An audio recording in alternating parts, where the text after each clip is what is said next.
Ok, luego tenemos lo que son las técnicas que existen para la estimación del tiempo en administración de proyectos. Ok, por mencionar algunas técnicas, porque de hecho pues, hay algunas también más.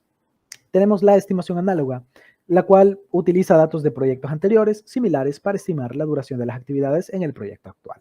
También tenemos la estimación paramétrica, la cual se utiliza una relación matemática o fórmula que vincula la duración de la actividad con factores específicos como el número de unidades a producir o el número de recursos disponibles.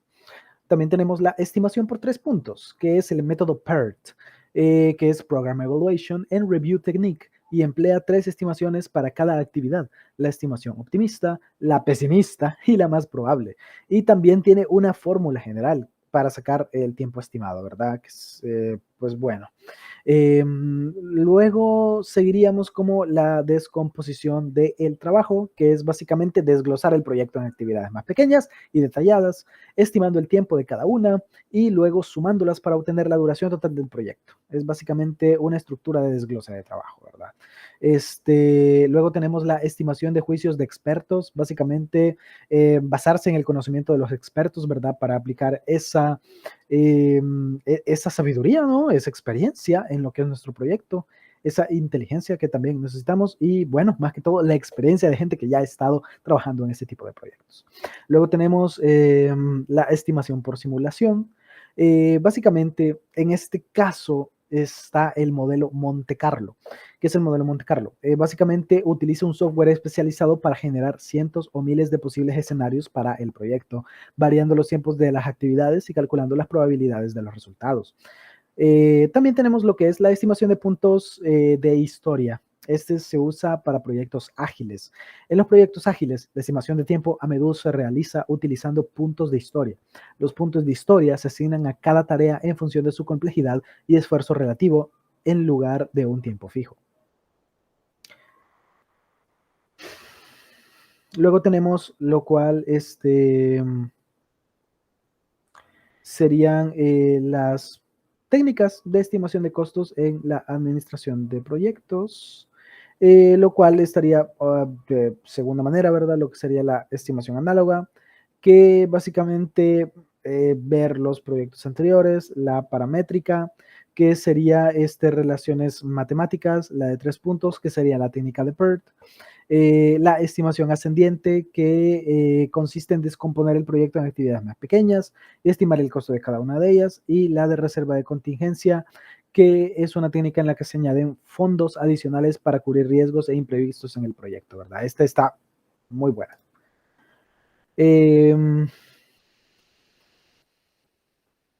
Bueno, luego tenemos para la estimación de esfuerzo.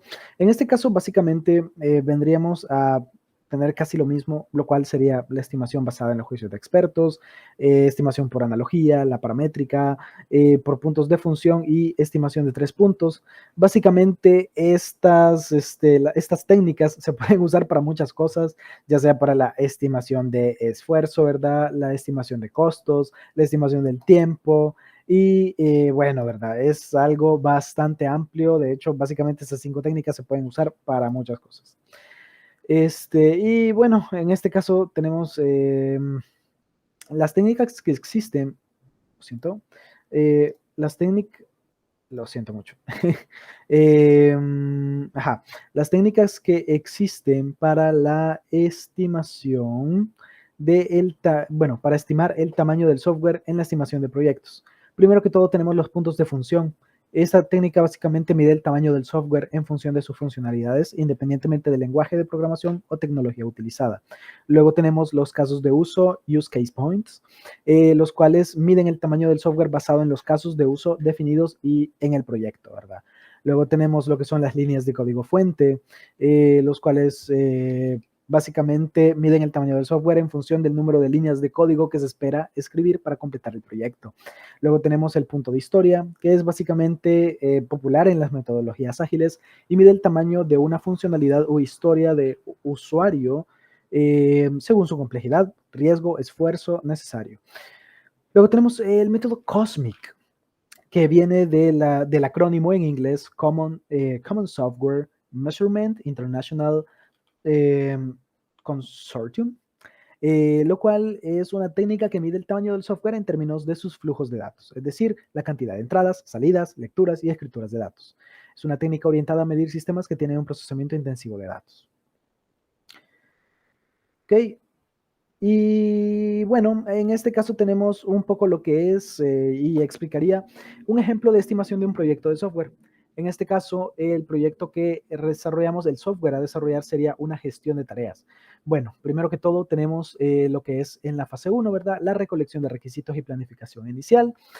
Básicamente esto busca reunirse con el cliente para definir las funciones clave, especificar los requisitos generales del sistema y analizar los riesgos. Tiene una duración estimada de una semana y el equipo involucrado podría ser de dos personas, que sería el Product Owner y el analista de negocios, ¿verdad?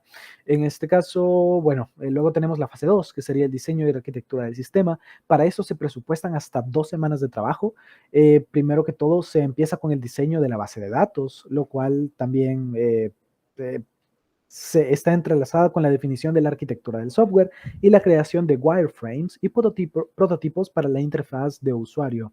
El tiempo a desarrollar es 2 semanas y ya se involucran hasta 3 personas, que podría ser un arquitecto, un diseñador y un developer backend, porque lo vamos a necesitar para la planificación, el diseño y luego para el desarrollo.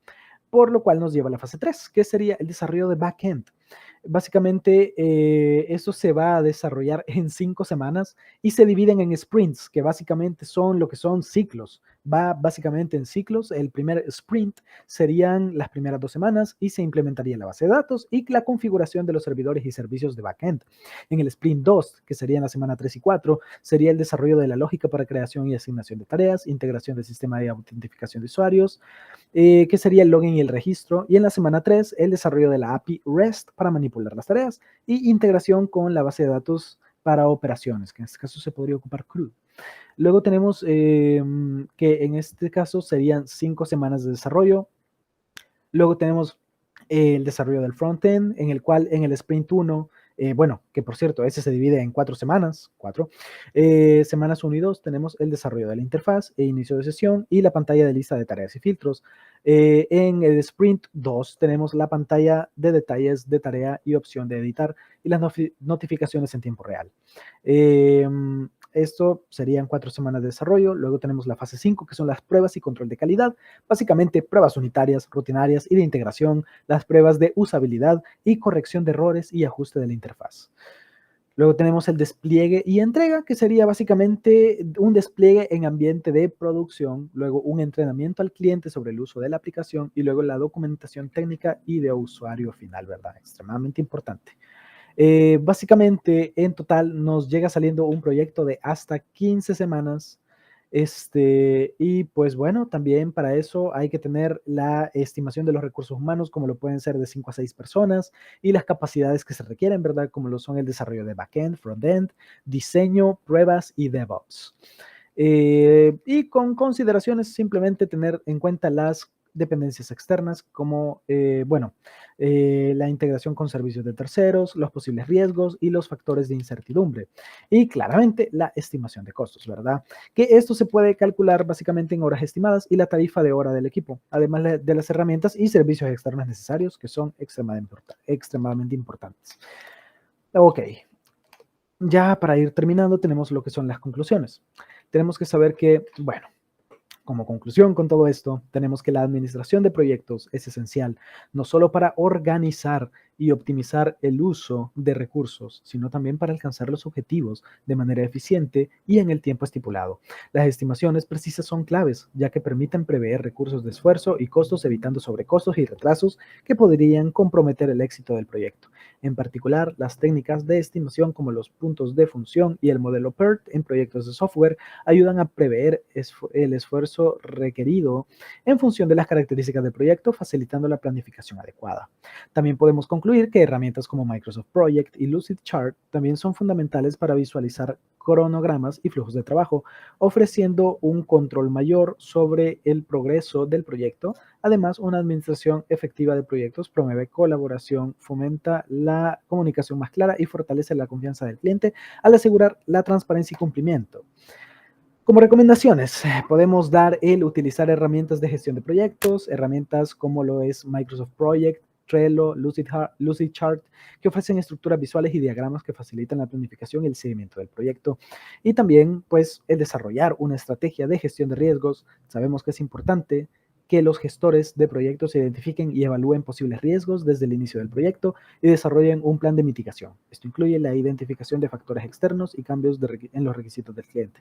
Establecer un sistema de monitoreo continuo ayuda a responder rápidamente a los problemas potenciales, reduciendo su impacto en el proyecto y mejorando la capacidad del equipo para adaptarse a imprevistos.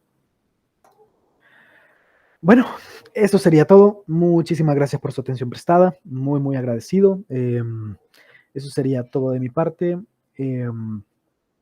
Muchísimas gracias por prestarme su atención este día, ¿verdad? Cuídense mucho. Espero que pues, tengan un excelente día y pues eso sería todo por mi parte. Vamos a dejar de compartir por acá y les deseo un excelente día. Adiósito.